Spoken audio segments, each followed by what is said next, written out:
c'est parti. Entame de match posé. On se joue tout ça tout de suite, on attaque fort. Donc ça frappe très fort, on enfonce le côté gauche, côté Paris. On essaie d'isoler les deux combattants. Voilà, ça se repousse, ça recule jusqu'au point parisien. 2 contre 2 sur la gauche, 3 contre 3 à droite.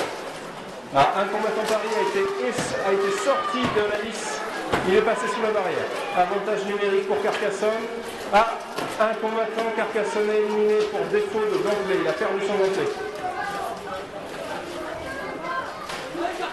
On est toujours à égalité, vraiment 4 contre 4. 4 duels pour Gosselin. Non, on déporte le combat. Côté droit de la lisse.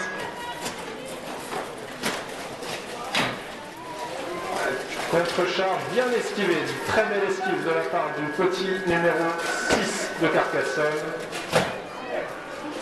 Voilà, il ne faut pas laisser les astiers frapper comme ça, le dos offert, et il faut toujours, bravo. Très belle réaction de Carcassonne, toujours regarder derrière soi. Je dis l'adversaire, on sait où il est, on frappe, mais on regarde dans le dos. Allez, 4 contre 3, mais Paris a montré qu'ils étaient capables de se relever. Alors, vous voyez que les Carcassonne a libéré leur astier pour qu'ils puissent frapper et soumettre les combattants adverses. On s'attend à un déluge de coups, on vise les épaules, on vise les côtes. Attention au coup de pied, on rappelle que toute frappe dans l'entrejambe est interdite.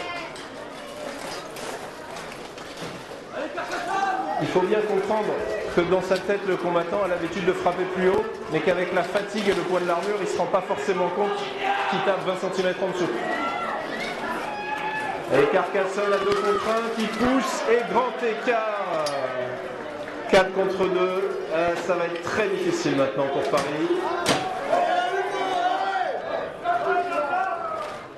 Ouais, il y a un arrêt du match ou non, ils se regardent juste. C'est de l'amour. Après, d'ici, nous, on est au frais et on ne souffre pas.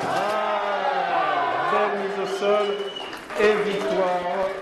Je dirais 4 à 1. Il y a une explication. Allez, c'est parti. Paris a déjà démontré qu'ils étaient capables de tenir la distance en termes de cardio, de volonté. Toujours. Allez. Le premier combattant parisien qui s'est fait happer par la ligne carcassonnaise. Et Paris joue la mobilité. Allez, on essaie d'attraper un adversaire. Et ça frappe, on reconnaît avec son housson rouge le terrible astier de Paris. Avec une bonne vision du jeu, vous voyez, il y avait une ouverture, une charge tentée. Oh, magnifique duel remporté par le 39 de Paris.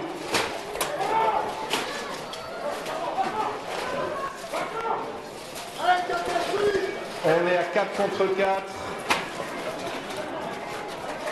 Tout peut se jouer. Avantage, allez, encore une mise au sol pour les Gargouilles qui reprennent l'ascendant sur ce match.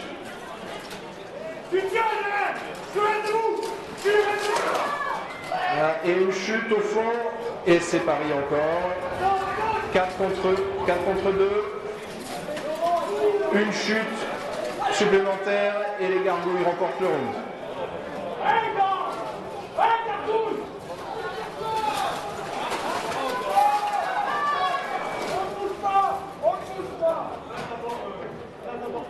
Les arbitres comptent les points.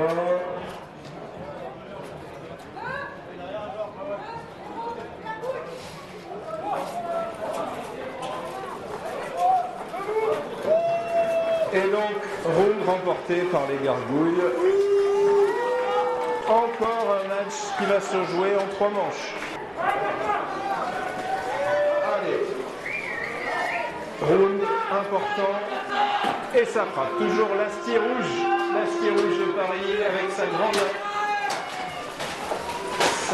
allonge qui fait mal. Oh là là, contre-charge. Il l'a fait danser. Le runner des Gargouilles. Avantage 5 contre 4 pour les Gargouilles de Paris. Mais Carcassonne ne se rend pas. On s'attend à ce qu'il jette un cochon rempli de blé au télérempart. Double chute au fond de la lisse. Toujours un avantage pour les Gargouilles. Aïe aïe aïe. 2 contre 1 sur le côté droit. Très mauvais pour Carcassonne. Mais il tient, il se relève, magnifique. Il arrive à récupérer la barrière. Belle récupération. Et en venant au secours de son camarade, il a négligé sa propre sécurité. Avantage clair pour les Gargouilles et c'est fini. Round pour les Gargouilles de Paris.